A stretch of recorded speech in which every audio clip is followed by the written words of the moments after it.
cup and maybe a mat, and let's talk about 5 areas that you need to address. If you want to truly break patterns in your life, patterns that have been around maybe for decades, patterns in relationships, patterns in your health, feeling always exhausted, feeling overwhelmed, having anxiety, patterns in your personal joy, feeling like you're working hard all the time, but you don't really feel happy, or you've accomplished a lot and yet your internal sense of success is missing.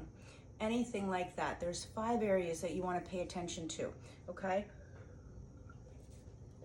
So even if you've done therapy, done different self-help things, if you're not addressing all 5, and as you listen to this, I think you'll see, oh, where has it been missing for you? So it might be any one of these. So the first one of the 5 is how you think.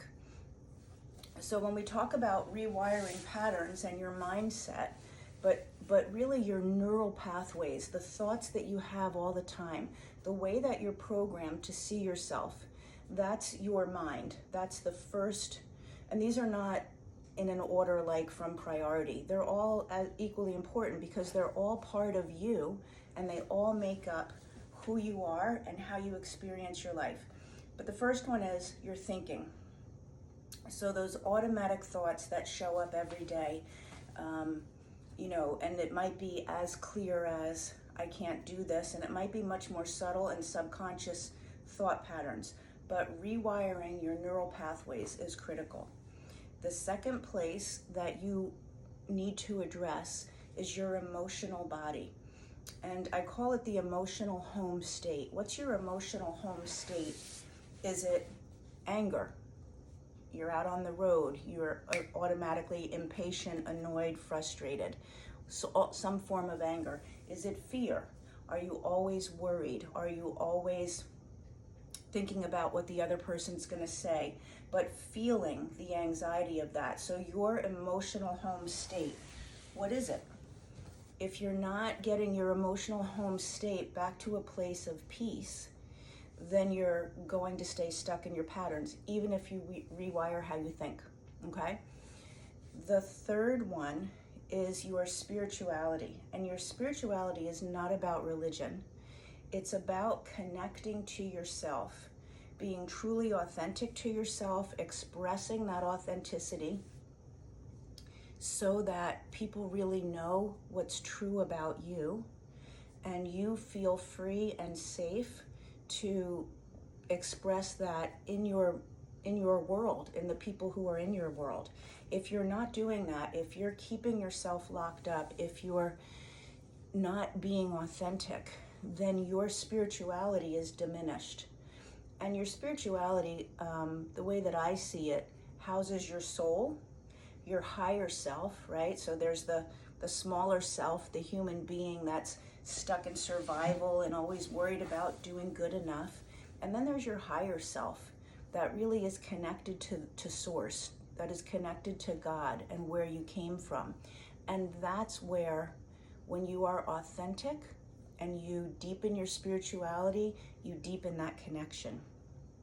So the 3 that we've talked about so far are rewiring how you think, those daily thought patterns that show up, that block you, that voice in your head that says, don't do that, no, you can't do this, that's not okay, okay? Your emotional home state, your spirituality. The 4th one is your energetic body. So we have an energy that flows through us. It's your life force energy, and without it, we wouldn't be alive, right? The way that energy moves through your body is the frequency. So that's the speed that the energy moves through your body. If you have an energetic body that is heavy and slow, then the energy moving through your body is going to keep you stuck in patterns. Now, why would the energy be heavy and slow? If you live a lot in shame, if you have thoughts that you feel shameful about yourself, you wish there was something different about yourself, shame, guilt, apathy, anger, depression, those lower level emotions, That's why we want to address what's your emotional home state. Those lower level emotions keep your energy body at a low, heavy frequency. And it feels heavy in your body, and it feels heavy in your life. Your life feels heavy and too much and overwhelming. So that's the fourth area that you want to look at and work on changing the frequency of your energetic body. The last one is your physical, your physiology. What's so interesting is, at least in my journey and most of the people that I know, we look to our physical body first. Oh, something's not working. What do I need to do physically to change that? Do I need to break up with this relationship? Do I need to move on? Do I need to change my job? Do I need to do a different diet?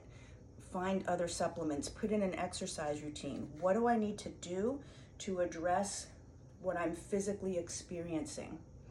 What's so interesting is if you address the other four, how you think, your emotional home state, your spiritual connection to yourself, and your energetic body, the physical experiences that you're having automatically change.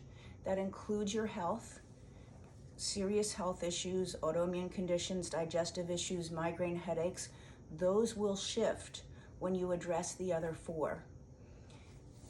The relationships, the way that you feel stuck, the way that you keep showing up or keep choosing people will shift when you change the other four. But also how hard you're working in your life, your ability to receive and to trust and to lean back and let life flow, as much as you work hard and cause things to happen and stay in problem-solving mode and figuring it out and making things happen and controlling. When you can balance that in your physical choices, that's going to hugely change your physical experience. So those are the 5 areas: how you think, your emotions, your spirituality, your energetic body, your energetic frequency, and your physical logistical choices. You need to address all of those to break your pattern. So if you've been in therapy and you've done a lot of talking and maybe you've changed how you think, but you still find yourself back into patterns, you want to look at your energy. You want to look at your authentic expression. You want to look at your emotional home base. In the work that I do with clients, we do all of that. And here's why I'm sharing that with you, because it took me a couple of decades to even realize and put it all together.